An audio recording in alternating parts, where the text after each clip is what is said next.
Hello बच्चों, आज हम करने वाले हैं ट्रांसपोज ऑफ अ मैट्रिक्स। इससे पहले वाले लेक्चर्स में हमने समझा था मैट्रिक्स क्या होती है, मैट्रिक्स पे क्या क्या ऑपरेशंस हम परफॉर्म करते हैं, addition, subtraction, multiplication, scalar multiplication. आज हम उसी का एक छोटा सा एप्लीकेशन समझने वाले हैं, लेकिन ये एप्लीकेशन बहुत ज्यादा इंपॉर्टेंट है। नाम क्या है? Transpose of a matrix. क्या नाम है? Transpose of a matrix. समझते हैं क्या मतलब है? सिंपल मतलब है जब आप रोज को इंटरचेंज कर देते हो कॉलम्स में। रोज आपको पता है जितने भी हॉरिजॉन्टल होते हैं रोज और जितने भी वर्टिकल होते हैं कॉलम्स। तो एग्जांपल देखते हैं क्या है।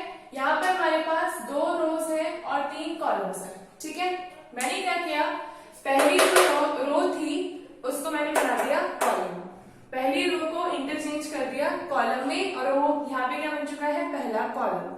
सिमिलरली सेकंड रो हमारी बन जाती है सेकंड कॉलम। अगर ऐसे ही थर्ड रो होती तो थर्ड कॉलम बन जाती। तो कुछ नहीं करना है, सिर्फ इंटरचेंज करना है रोज को कॉलम में। क्लियर? लिखने का तरीका क्या होता है? लिखने का तरीका होता है ए के ऊपर टी लिख दो आप या ए के ऊपर डैश बना दो। दोनों ही लिखने का तरीका होगा किसका? ट्रांसपोज का। ठीक है, कुछ इसके बेसिक रिजल्ट्स हैं जिनको हम याद करना है हम लोगों को, क्योंकि ये क्वेश्चंस में लगते हैं, अप्लाई होते हैं। क्या है? एक का ट्रांसपोज का होल का ट्रांसपोज आपको वापस से वही मैट्रिक्स देता है। जैसे कि इस एग्जांपल को देखो, ये मेरे पास एक मैट्रिक्स था ए, ठीक है, मैंने इसका ट्रांसपोज करके ये बना दिया। अब अगर मैं वापस से इसका ट्रांसपोज कर दूंगी तो मतलब क्या होगा? जितनी भी ये जो रो है अब वो बन जाएगी कॉलम। ये रो है ना, बस एक चीज लेके चलो आसानी से हो जाएगा। ये रो है, इसको बना दो कॉलम। तो पहली रो में आते हैं 2 और 1, मेरा पहला कॉलम बन गया। दूसरी रो में आते हैं √2 और 3, ये मेरा दूसरा कॉलम बन गया। और तीसरी रो में आते हैं ये तो 0 और 2। ध्यान से देखो, ये और ये एकदम सेम है। मतलब जब आप किसी मैट्रिक्स का ट्रांसपोज करते हो और उसका फर्दर ट्रांसपोज करते हो तो आपको वही मैट्रिक्स दोबारा मिल जाती है। क्लियर? नेक्स्ट क्या है? k इंटू ए का होल का transpose equal to k into A transpose. k क्या है यहाँ पे? k हमारी एक स्केलर क्वांटिटी है, कुछ भी स्केलर नंबर हो सकता है, दैट इज कांस्टेंट। जब आप इसका मल्टीप्लीकेशन किसी मैट्रिक्स के साथ करोगे और उस पूरे के होल का ट्रांसपोज निकालोगे, वो बराबर होगा किसके? a के ट्रांसपोज के साथ, और साथ में आप अलग से स्केलर मल्टीप्लाई कर दो उसके। मतलब ये दोनों क्वांटिटीज आपस में बराबर होंगी। k इंटू ए के होल का ट्रांसपोज बराबर होगा k इंटू ए के ट्रांसपोज के। मतलब चाहे तो आप पूरी मैट्रिक्स को पहले स्केलर से मल्टीप्लाई कर दो और उसका ट्रांसपोज निकालो, या फिर आप स्केलर को बाहर रखो, एक मैट्रिक्स का ट्रांसपोज निकालो और उसको वापस मल्टीप्लाई करो, दोनों सेम होंगे। आगे बात समझे बच्चों? ठीक है, नेक्स्ट क्या?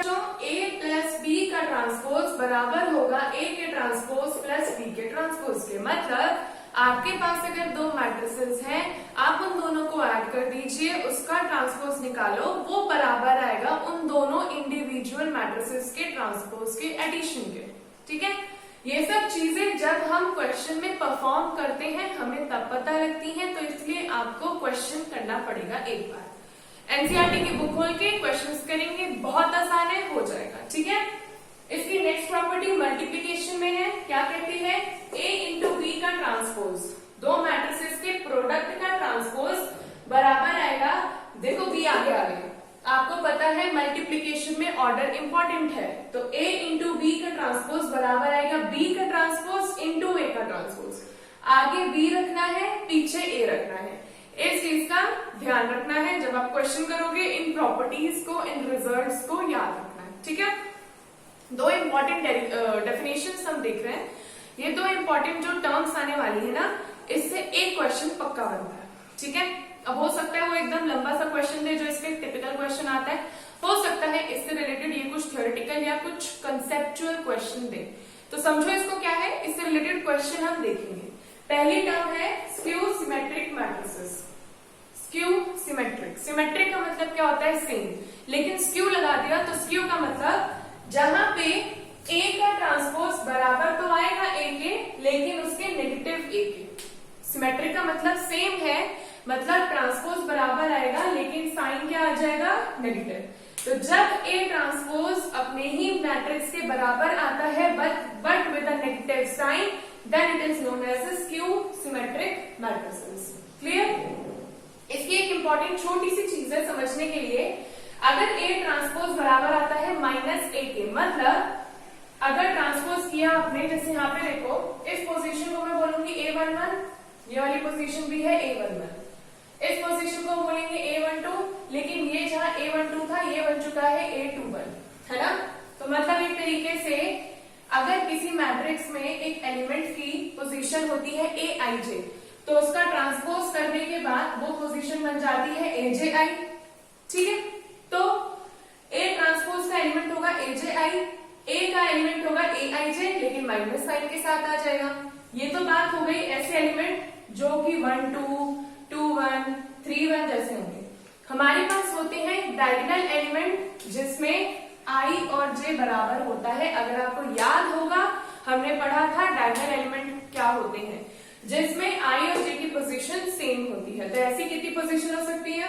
अगर मैं 3/3 की बात करूं तो 3 पोजीशन होती है, A11 Ij बराबर, A22 Ij बराबर, और यहाँ पे आती है A33 I और J बराबर। ठीक है, तो हमने क्या देखा, जब Aj I Aij के नेगेटिव के बराबर होगा तो एक और कंडीशन हम बोल सकते हैं कि Ai बराबर होगा -Aii के, मतलब डायगोनल एलिमेंट की पोजीशन चेंज नहीं होती एक स्क्यू सिमेट्रिक मैट्रिक्स में। और दूसरी चीज क्या निकाली, इधर माइनस था तो इधर आके प्लस हो जाएगा, तो Aii प्लस Aii कितना हो गया 2Aii, और यहां से Aii इक्वल टू 0। मतलब हर एक डायगोनल एलिमेंट जो भी स्क्यू सिमेट्रिक मैट्रिक्स में पाया जाता है वो होता है 0।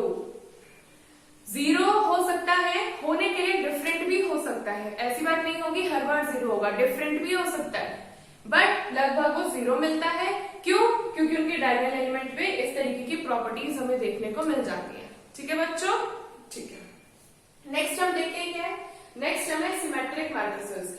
सिमेट्रिक तो एकदम सिंपल नाम से, सिमेट्रिक का मतलब होता है एकदम एक जैसा, मतलब जब आप ट्रांसपोज निकालो अगर वो उसी मैट्रिक्स के बराबर आ जाए तो इसका मतलब वो मैट्रिक्स क्या है, सिमेट्रिक मैट्रिक्स। और ऐसे केस में जो उनका एलिमेंट होंगे वो भी दोनों सेम पाए जाएंगे, भले ही पोजीशन डिफरेंट हो। जैसे कि ये वाली मैट्रिक्स जो थी ये सिमेट्रिक थी, यहाँ पे A11 था, यहाँ पे A11 था, जो यहाँ A12 था वो यहाँ A21 था, जो यहाँ A13 था वो यहाँ पे A31 था। पोजीशंस डिफरेंट हो गई बट साइन में कोई डिफरेंस नहीं आया, that is why it is a symmetric matrix.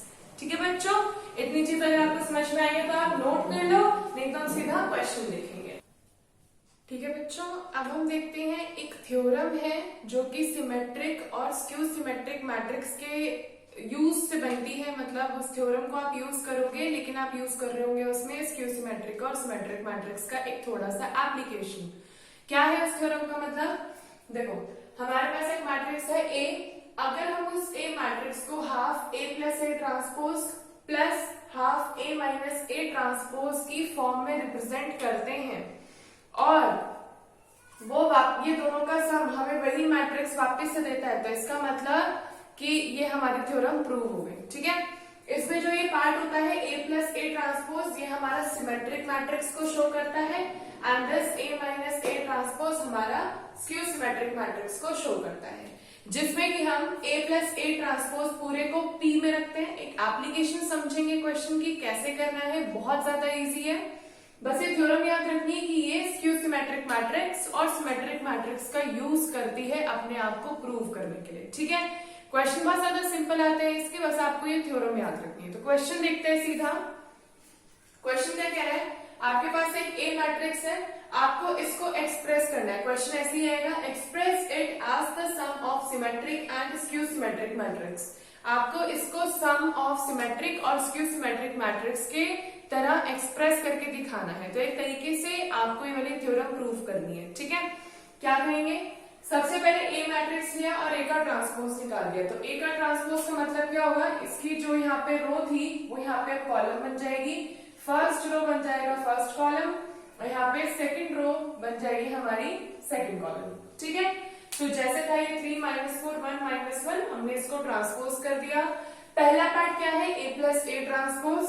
तो जो हमारी ओरिजिनल मैट्रिक्स थी ए, उसमें हमने ए के ट्रांसपोज को ऐड कर दिया, तो कितना आ जाएगा 3 + 3 6 -4 and 1 -3 1 and -4 -3 -1 and -1 is -2। ठीक है, क्या करेंगे, पहले निकालेंगे पी की वैल्यू। पी की वैल्यू क्या है, half of A plus A transpose. ठीक है, तो यहाँ से क्या निकाला, half A plus A transpose जो ये आया था, हर जगह अंदर 2 से डिवाइड करेंगे, हर एक एलिमेंट 2 से डिवाइड होगा, तो 6 / 2 3 -3/2 -3/2 एंड -1। ठीक है, इसका ट्रांसपोज भी निकाल देते हैं। ट्रांसपोज निकालोगे तो ये जो यहाँ पे रो का काम कर रही थी वो यहाँ पे अब कॉलम का काम करेगी। सिमिलरली जो यहाँ सेकंड रो थी वो यहाँ सेकंड कॉलम बन जाएगा। क्या इसमें और इसमें कोई सिमेट्रिक दिख रही है? हाँ, दोनों सिमेट्रिक है, इसमें कोई चेंज हमें नहीं दिख रहा। जैसा P है वैसा ही P का ट्रांसपोज है, मतलब ये क्या है, सिमेट्रिक मैट्रिक्स है। ठीक है, ऐसे ही अब निकालेंगे A माइनस ए ट्रांसपोज। हमारे पास A है, हमारे पास A ट्रांसपोज है, तो 3 - 3 is 0, -4 - 1 is -5, -1 -4 is -5 एंड -1 कितना आ जाएगा, माइनस माइनस प्लस, और ये जाएगा यहाँ से 0। ठीक है, जब ये चीज आ चुकी है, अब यहाँ से देखना है हमको, सॉरी यहाँ पे माइनस नहीं आएगा, यहाँ पे प्लस आएगा। क्यों? क्योंकि 1 - -4, तो माइनस माइनस तो प्लस हो जाएगा। ठीक है, अब यहां से निकालेंगे Q हमारा सेकंड पार्ट है, half A minus A transpose. कितना आ जाएगा, half A minus A transpose. जो ये A माइनस ए ट्रांसपोज है इसको 2 से डिवाइड कर देंगे, कितना आएगा 5/2 और -5/2, बाकी कहीं कोई चेंज नहीं हुआ। जब हम इसका ट्रांसपोज निकालेंगे तो इसकी फर्स्ट रो यहाँ पे फर्स्ट कॉलम बन जाएगी, मतलब ये ऐसे आ गया, और इसकी सेकंड रो यहाँ पे सेकंड कॉलम बन गया। ठीक है, ध्यान से देखते हैं Q और Q ट्रांसपोज में क्या सिमिलैरिटी है। इसकी इस वाली पोजीशन पे माइनस है और इसके इस वाली पोजीशन पे माइनस है, मतलब अगर मैं इसमें से पूरा माइनस कॉमन निकाल दूं, जब मैं इस पूरे ट्रांसपोज में से इसका माइनस कॉमन निकाल दूंगी तो मतलब माइनस से मल्टीप्लाई करना होगा। माइनस कॉमन निकालने का मतलब क्या होता है, अगर आप किसी भी एक ब्रैकेट से माइनस कॉमन निकाल रहे हो तो आपके अंदर उसको माइनस से मल्टीप्लाई करना है एक तरीके से। तो जब मैं माइनस से मल्टीप्लाई करूंगी तो ये तो प्लस बन जाएगा, लेकिन ये क्या बन जाएगा, माइनस, और तब ये इसके सिमेट्रिक हो जाएगा, लेकिन बाहर एक माइनस साइन रहेगा। मतलब Q का ट्रांसपोज बराबर है -Q के, मतलब ये क्या है, स्क्यू सिमेट्रिक मैट्रिक्स।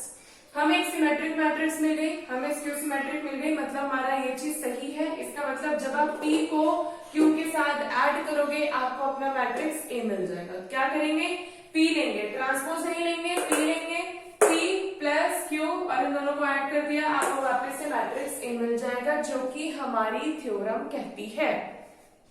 ठीक है, ये था एक 2x2 मैट्रिक्स का एग्जाम्पल। आप एक बार 3x3 मैट्रिक्स का भी एग्जाम्पल करने की कोशिश करेंगे, बहुत ज्यादा आसान है, सिर्फ ट्रांसपोज का ध्यान रखना है, बाकी सब चीजें आसानी से हो जाएंगी।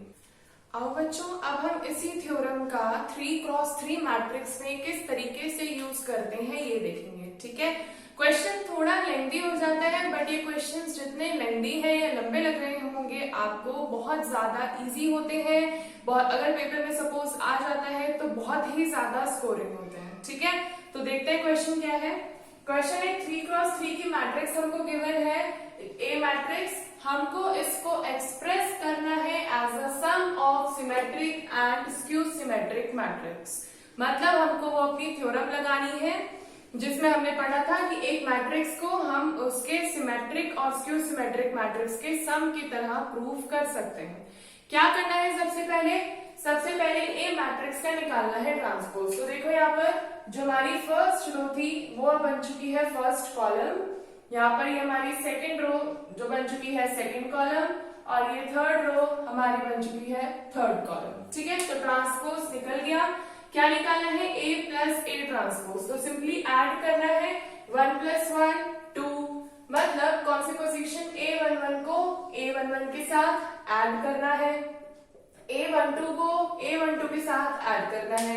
जब आप इन सबको ऐड करोगे आपको एक 3x3 की इस तरीके की मैट्रिक्स मिलेगी। बच्चों, एडिशन का खास ध्यान रखना है, क्योंकि अगर एक भी नंबर गलत हो जाएगा तो पूरा ही सॉल्यूशन गलत हो जाएगा। ठीक है, जब आप A + A ट्रांसपोज निकाल लोगे फिर क्या करना है, फिर निकालना है P की वैल्यू है half of A plus A transpose. जो भी आया उसको 2 से डिवाइड करना है। 2 से डिवाइड करने का मतलब होगा हर एक एलिमेंट को 2 से डिवाइड करना है। तो क्या करेंगे, 2 को 2 से डिवाइड करोगे 1 माइनस 3/2 1/2 माइनस 3/2 और 16 को 2 से डिवाइड किया तो 8 9/2 माइनस 1/2 9/2 और 10 को डिवाइड करोगे तो 5। ठीक है, ओके। जब आपने P निकाल दिया तो अब आप निकालोगे P का ट्रांसपोज, क्योंकि हमको ये चेक करना होता है। ये जो होता है ना, ये प्रोसेस जिसमें हम चेक करते हैं, ये चेक करने के लिए है कि ये जो P निकला क्या ये सिमेट्रिक मैट्रिक्स बन रही है। दूसरी बात, सिमेट्रिक्स मैट्रिक्स निकालने का सबसे आसान तरीका होता है, आप यहीं से देख के पहचान लोगे जितने डायगोनल एलिमेंट्स होंगे वो डिफरेंट होंगे, उसके अलावा जितने एलिमेंट्स होंगे वो सब आपको एक जैसे दिखेंगे, जैसे कि ये दोनों और ये। तो जब आप इनका ट्रांसपोज निकालोगे तो वो भी सेम आएगा। अगर ऐसी कोई मैट्रिक्स आपको दिखती है वो 110% सिमेट्रिक मैट्रिक्स होगी। तो जब हमने इसका ट्रांसपोज निकाला तो इसकी फर्स्ट रो यहाँ पे फर्स्ट कॉलम बन गई, सेकंड रो सेकंड कॉलम बन गई and third row third column बन गई। और ध्यान से देखा दोनों सिमेट्रिक है, एक एक एलिमेंट हमारा सिमेट्रिक है। ठीक है, तो इसका मतलब P जो है हमारा वो एक सिमेट्रिक मैट्रिक्स की तरह काम कर रहा है। ऐसे ही हम निकालेंगे A माइनस A ट्रांसपोज, मतलब इस A में से इस A ट्रांसपोज को माइनस कर देंगे तो 1 माइनस 1 0। अगर आपको याद हो, चलो छोड़ो वो तो आगे आएगा। माइनस करना है A11 से A11, A12 से A12, A13 से A13, माइनस करके आप एक मैट्रिक्स फॉर्म कर दोगे।